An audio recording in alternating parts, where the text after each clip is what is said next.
জেলায় জেলায় সংকট সমস্যা, তা থেকে উত্তরণের চ্যালেঞ্জ আর সম্ভাবনার কথা তুলে ধরতে চলছে ডিবিসি এক্সপ্রেস। বিশেষ এই আয়োজনে মতামত থাকছে তৃণমূল থেকে শুরু করে নীতি নির্ধারকদের। ডিবিসি এক্সপ্রেস আজ সারাদিন আছে কুষ্টিয়ায়।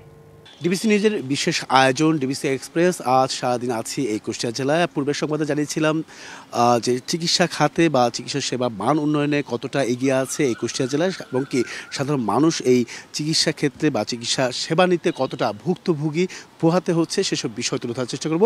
আমার সঙ্গে এই মুহূর্তে যুক্ত আছেন এখানকার বাসিন্দা বা কুষ্টিয়া জেলার যারা পৌরবাসী আছে, তারা প্রত্যেকের কাছ থেকে আসলে কিছুটা তথ্য তুলে ধরার চেষ্টা করবো, তাদের ভোগান্তি, দুর্ভোগ এবং কি উত্তরণের যে উপায়, নীতি নির্ধারকরা কী ভাবছেন সেসব বিষয়।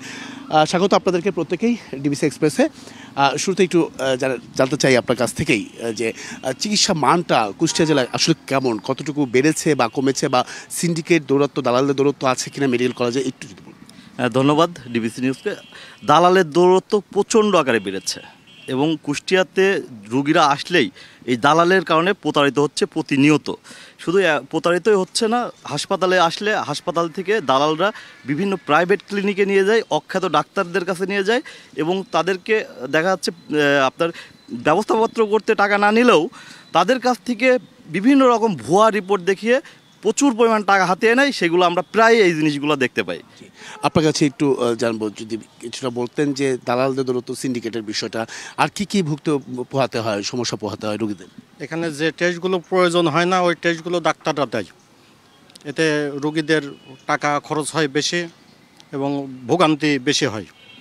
অসংখ্য ধন্যবাদ। এই পাশটায় আছেন আর অনেকে আছেন, একটু আপনাদের কাছ থেকে একটু শুনতে চাই যে এই চিকিৎসা ব্যবস্থাপনাটা আসলে কিভাবে উন্নয়ন করা প্রয়োজন, উন্নত ব্যবস্থাপনা প্রয়োজন কিনা।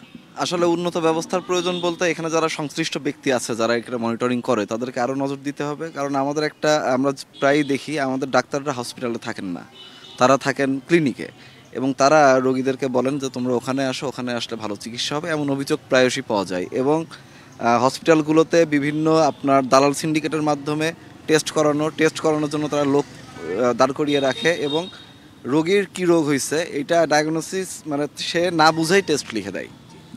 এটা একটা বড় সমস্যা, এগুলোর সমাধান প্রয়োজন এবং সংশ্লিষ্ট বিভাগের একটা মনিটরিং প্রয়োজন।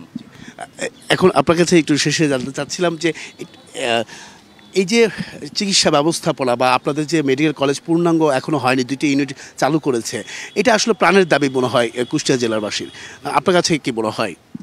অবশ্যই কুষ্টিয়া মেডিকেল কলেজ আমাদের কুষ্টিয়াবাসীর দীর্ঘদিনের প্রাণের দাবি, কিন্তু এটি এখনও পূর্ণাঙ্গরূপে আসলে চালু হয়নি। মাত্র 2টি ইউনিট, বিশেষ করে শিশু এবং মেডিসিন বিভাগ চালু হয়েছে, কিন্তু সেখানেও আপনার ডাক্তারের সংখ্যা অপ্রতুল, সেখানে ওইভাবে মানে মেডিসিন সেবা ওইভাবে পাওয়া যাচ্ছে না।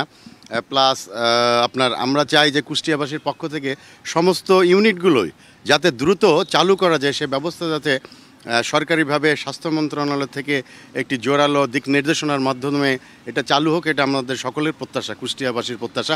এর পাশাপাশি আর উল্লেখ করতে চাই যে এখানে প্রায় 100 কোটি টাকার যে মেডিকেল অ্যাপারেটাস এখানে পারচেস করা হয়েছিল বিগত সরকারের আমলে, সেগুলোর অধিকাংশই কিন্তু ত্রুটিপূর্ণ এবং সেই অ্যাপারেটাসগুলো আসলে বুঝে নেওয়া হচ্ছে না। যেহেতু ত্রুটিপূর্ণ, এখানে সংশ্লিষ্ট যারা আছেন তারা বুঝে নিচ্ছেন না, যে সমস্ত ঠিকাদার বা এর সঙ্গে সংশ্লিষ্ট যারা আছেন তারা করাপশন করেছেন। এটা পত্রপত্রিকায় এসছে, বিভিন্ন ইলেকট্রনিক মিডিয়া এবং সোশ্যাল মিডিয়ায় এ নিয়ে ব্যাপক প্রচার রয়েছে।